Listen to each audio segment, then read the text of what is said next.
E aí, corujeiro e corujeira, tudo bem com vocês? Ah, que maravilha! Bem, nessa segunda-feira eu venho inaugurar uma série de vídeos onde eu vou homenagear não somente você, corujeiro e corujeira, porque percorre aí os estudantes também, vão aparecer nessas histórias, mas também você educador, você educadora, professor, professora, coordenador pedagógico, coordenadora, diretor, diretora, que de alguma forma contribuiu para os estudantes não ficarem sem aulas, não ficarem sem o conhecimento. Bem, essa série de vídeos, essa série de histórias são protagonizadas não somente por ele, mas por seus colegas também, de Rubem Fonseca, né? Rubem Fonseca, eu creio que muitos já conhecem esse livro, Ao Professor com o Meu Carinho. É um livro que está aparecendo aqui, caso vocês queiram adquirir, é um livro fininho, 62 páginas, dá para ler aí entre os intervalos de uma aula e outra. Caso vocês não tenham, eu estarei aqui para ler junto com vocês cada história e uma forma de agradecer todos os meus colegas que contribuíram para que você, corujeiro e corujeira, para você, estudante, não ficar sem aula.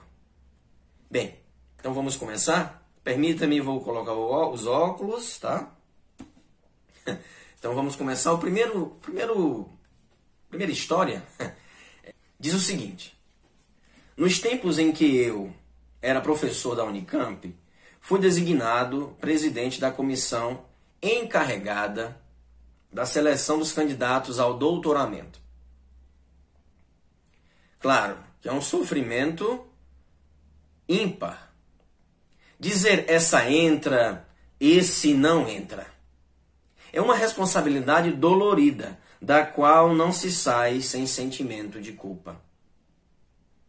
Como em 20 minutos de conversa, decidir sobre a vida de uma pessoa amedrontada. Como em 20 minutos decidir sobre uma vida? Mas não havia alternativas. Eu encarei. Essa empreitada, essa regra, os candidatos amedrontavam-se. Amedrontavam-se no corredor, recordando o que haviam lido da imensa lista de livros cuja leitura era exigida. Aí tive uma ideia que julguei brilhante.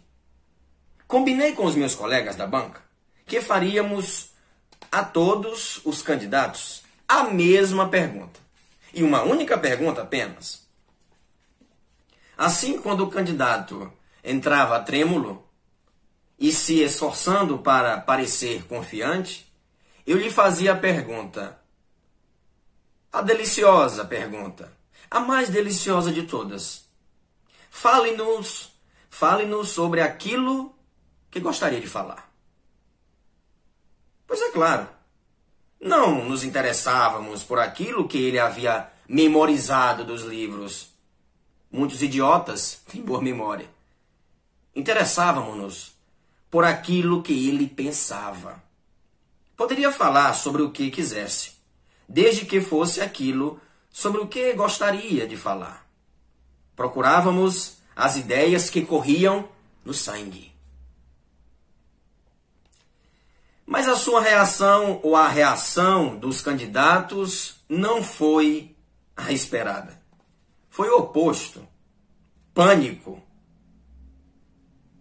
Foi como se esse campo, aquilo sobre o que eles gostariam de falar, lhes fosse totalmente desconhecido, ou seja, um vazio imenso. Papaguear os pensamentos de outros, tudo bem. Para isso eles haviam sido treinados durante a sua carreira escolar. A partir, é claro, desde a infância, desde o fundamental. Mas falar sobre os próprios pensamentos, isso Isso não lhes tinha sido ensinado.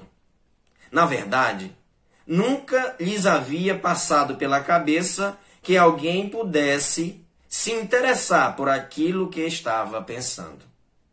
Nunca lhes havia pensado, ou até mesmo que alguém se interessasse por aquilo que ele estava refletindo. Uma candidata teve um surto e começou a papaguear compulsivamente a teoria de um autor marxista. Acho que ela pensou que aquela pergunta não era para valer. Não era para valer. Não era possível que estivéssemos falando a sério. Deveria ser uma dessas pegadinhas sádicas cujo objetivo é confundir o candidato. Por via das dúvidas, ela optou pelo caminho original, tradicional, e tratou de demonstrar que havia lido a bibliografia.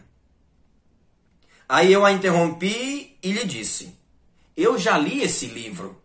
Eu sei o que tem dentro dele. E você está repetindo direitinho. Mas nós não queremos saber as palavras que estão no livro, mas sim a sua impressão do livro. Aquilo que você pensa e que gostaria de falar. Queremos que você nos conte o que você está pensando.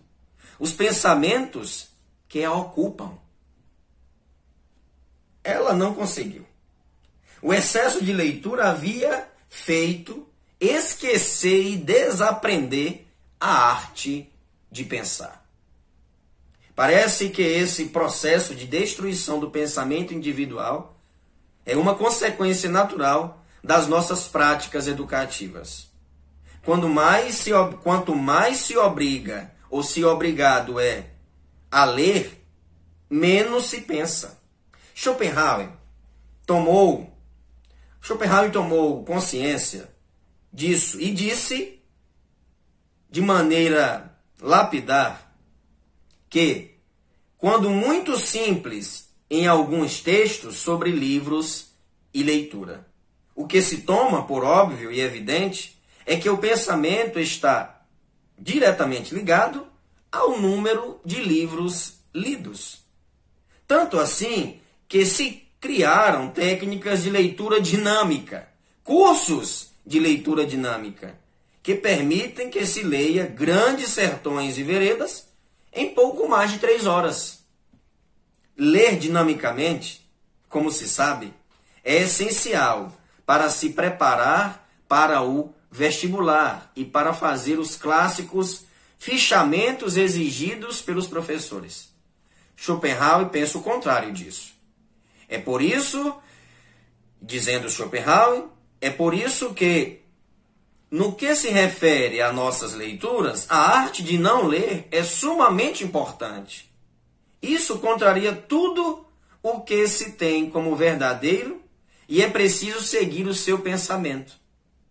Diz ele: quando lemos, uma pessoa pensa por nós. Só repetimos o seu processo mental. Quanto a isso não há dúvidas. Se pensamos os nossos pensamentos enquanto lemos, na verdade, não lemos. Nossa atenção não está no texto. E Schopenhauer continua: durante a leitura, nossa cabeça é apenas o campo de batalha de pensamentos alheios. Quando estes finalmente se retiram, o que resta? Daí se segue que aquele que lê muito e quase o dia inteiro perde paulatinamente a capacidade de pensar por conta própria. Pensar por conta própria. Este, no entanto, é o caso de muitos eruditos. Leram até ficar estúpidos. Porque a leitura contínua, retomada a todo instante, paralisa o espírito ainda mais que um trabalho manual contínuo. porque a leitura contínua, retomada a todo instante, paralisa o espírito ainda mais que um trabalho manual contínuo. Nietzsche pensava o mesmo e chegou a afirmar que nos seus dias os eruditos só faziam uma coisa: passar as páginas dos livros. E com isso, haviam perdido a capacidade de pensar por si mesmo. Se não estão virando as páginas de um livro, disse Nietzsche, eles não conseguem pensar. Se tornou mecânico. Sempre que se dizem pensando, eles estão na realidade simplesmente respondendo a um estímulo, o pensamento que leram. Na verdade, eles não pensam, eles reagem. Vi isso com os meus próprios olhos. Pessoas bem dotadas que aos 30 anos haviam se arruinado de tanto ler. De manhã cedo, quando o dia nasce, quando tudo está nascendo, ler um livro é simplesmente algo depravado. E, no entanto, eu me daria por feliz se as nossas escolas ensinassem uma única coisa: o prazer de ler. Rubem Alves, sobre os perigos da leitura. Até a próxima.